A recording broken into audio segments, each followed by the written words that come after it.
It is your Classic Metal Show right here on the ClassicMetalShow.com. That is Hurricane with Take What You Want from the CD of the same name, going out by request to AOR Rocks in the Classic Metal Show chat room over at chatandkill.com.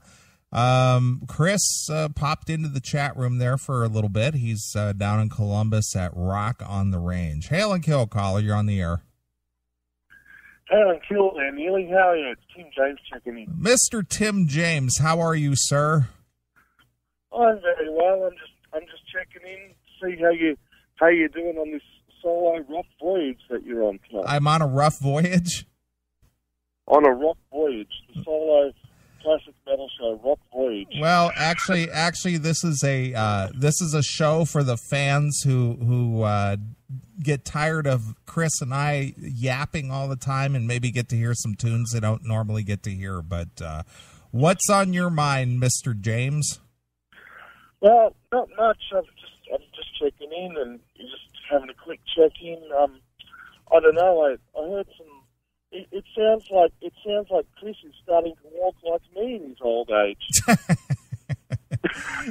Well, yeah. Well, it's kind of toughing it out for 12 and 13 hours on your feet, just fighting the crowds and doing interviews and walking between tents, and it's a long day. 12 hours of just walking around on concrete is kind of tough on you after a while.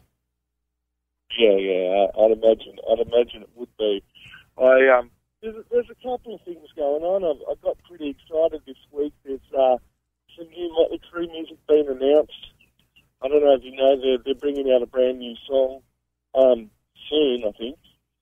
And the Motley. What do you think about this Motley Crue tribute record? This country tribute record called Nashville Outlaws. That's out on the 9th of July. Well, I'm not sure about that. Well, next week when Chris gets back, we are definitely going to, review that record on the show. Have you guys heard it? Well, we have it. I have not listened to it, but we're going to review it song by song on the show next week. I'd love to be in on that. Well, then get a good phone connection and make sure you call in then. Yeah. No, that would be very cool, and the other thing was I've been listening to the new Michael Sweet album, which is pretty cool, and of course there was a new Tesla song released this week. But I was going to ask you, have you heard the new Priest single, Redeemer of Souls, and what do you think of that? It's okay. I'm looking forward to hear the whole record in its full context. When they only released one song and it's kind of average.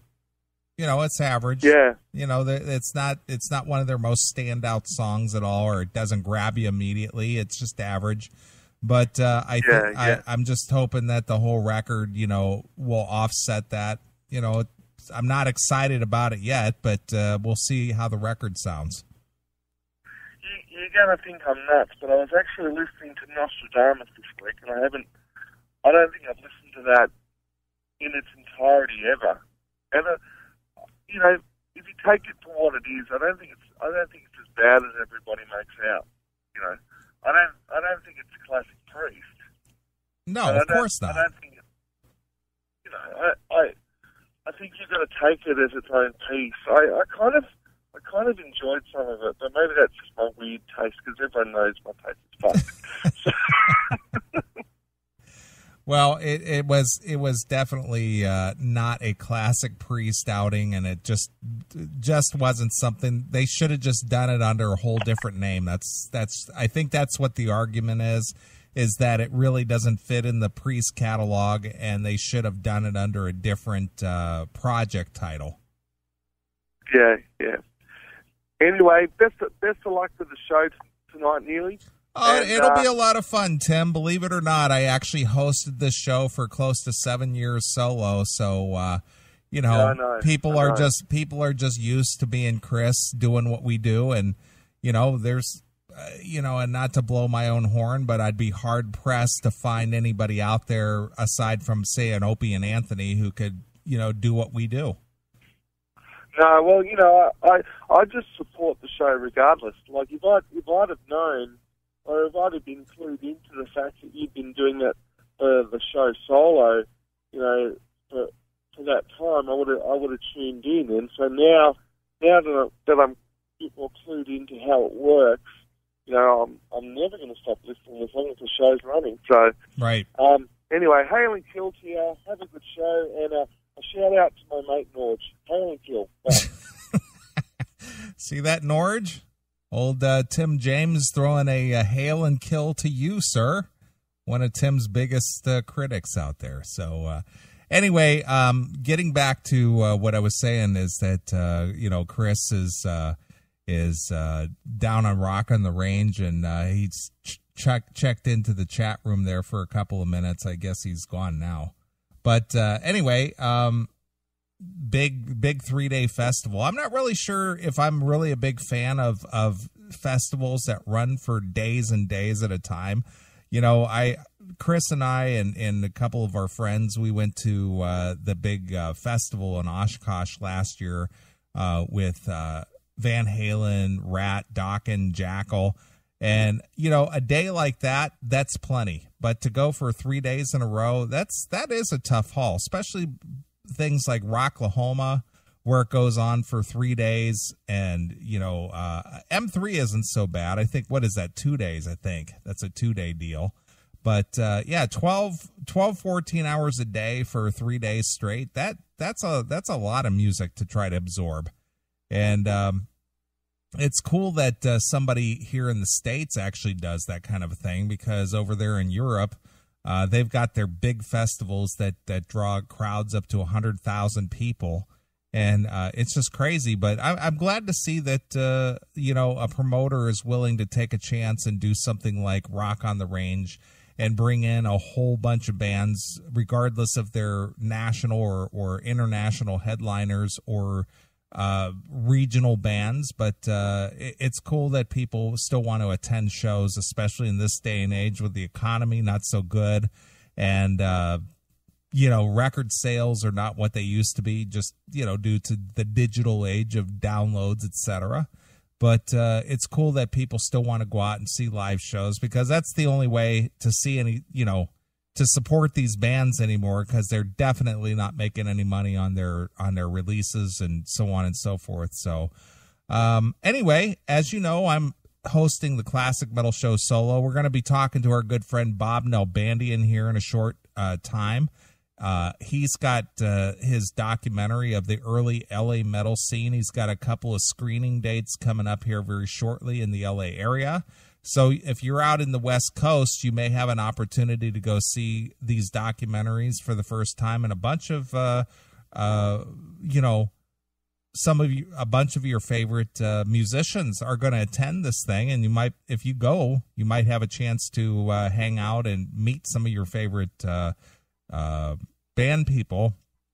And it's happening in the first week of June. So I'll let Bob talk about that. But he told me he's got a lot of RSVPs going to come out to the screening. So if you have an opportunity to go to these things, I highly recommend it. I wish I could go, but Chris and I have already committed our time during that week to go to the graduation of our longtime friend and you know, participant, CMS Mikey. He's graduating from high school, and both Chris and I are going to his graduation. So we will not be able to attend that. And believe me, it's a tough decision, but once we make a commitment, we stick with it. So anyway, if you want to join us in the chat room, chatandkill.com, chatandkill.com. If you want to get a request here on the show, send me it by way of email. That's the best way to do it, because I can't keep my eyes on the chat room and see what everybody's doing in there. But send it over to request@theclassicmetalshow.com. Request@theclassicmetalshow.com. And I will play something for you. And I got some interviews that Chris has done down on Rock on the Range. I'm going to play one or two of them here shortly. And like I said, my good friend Bob Nalbandian is going to check in with us here as well. But I got a request from our good friend out there in California who, you know, he's in a good position to go to see one of these screenings of this LA metal scene thing. But our good friend Steven from Temecula, he sent in a request. He said he'd like to hear some Primal Fear, which awesome band. They pick up the torch where Judas Priest will definitely leave off. Love Primal Fear. They're a solid band. He said, great live band. Just saw them in Anaheim, California. May have only been 200 people at the show. They still kick ass metal. So Primal Fear, badass band, and go check them out because I think they're touring the States right now. So anyway, our good friend Steve from Temecula, he wants to hear some Primal Fear. This one comes from their Delivering the Black release, and he wants to hear When Death Comes Calling. So here's Primal Fear exclusively here on Your Classic Metal Show.